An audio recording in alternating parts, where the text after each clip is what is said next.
গোলকিপারের পিছন থেকে আপনারা সবাই চলে আসুন। এটা বলছি গাজীপুর স্টেডিয়াম নিয়ম কানুন বাফুফের নিয়মেই হচ্ছে। এটা বিভাগীয় খেলা, এটা আমাদের ক্লাস্টার পর্যায়ে খেলা নয়।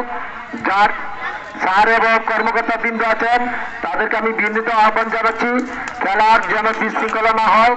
রেফারি হয়তো নিয়ম কানুনের ব্যতিরেকম হলে তারা খেলা বন্ধ করে দিবে। তাই খেলা সঠিক এবং সুন্দরভাবে পরিচালনার জন্য রেফারির নিয়ম কানুন মেনে আমাদের মাঠে থাকতে হবে, খেলা দেখতে হবে, খেলা পরিচালনা করবে। রেফারির সিদ্ধান্ত চূড়ান্ত সিদ্ধান্ত। এই মুহূর্তে 1-0 গোলে এগিয়ে আছে টাঙ্গাইল জেলা দল।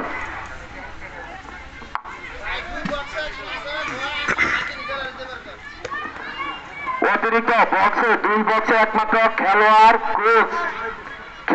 এবং কোচ ব্যতীত বক্সে বসবেন, আর বাকি যারা আছেন গ্যালারিতে চলে যাবেন।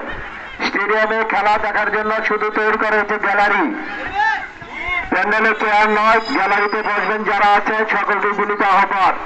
আর কোচ এবং খেলোয়াড় যারা আছেন তারা আপনার বক্সের মধ্যে বসে থাকবেন।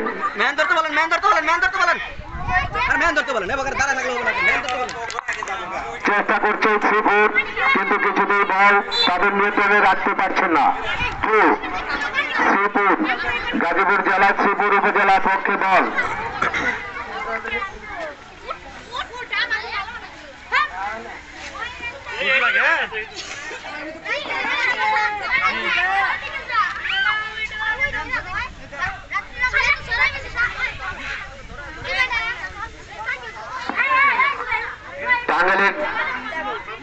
টাঙ্গাইলের খেলোয়াড়দের কাছ থেকে যেন গাজীপুর জেলার বল কিছুদিন নিতে পারছে না বালিকা দল।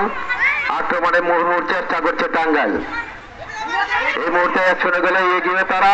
আক্রমণে টাঙ্গাইল সুন্দর পাস দিয়েছিল, কিন্তু সতীর্থ খেলোয়াড় না থাকার কারণে বলটি লুফে নিল গাজীপুর জেলার খেলোয়াড়রা। পূর্ব প্রান্ত দিয়ে মাঠের বাইরে বল থ্রু, টাঙ্গাইল জেলার অনুকূলে থ্রু। শক্ত হাতে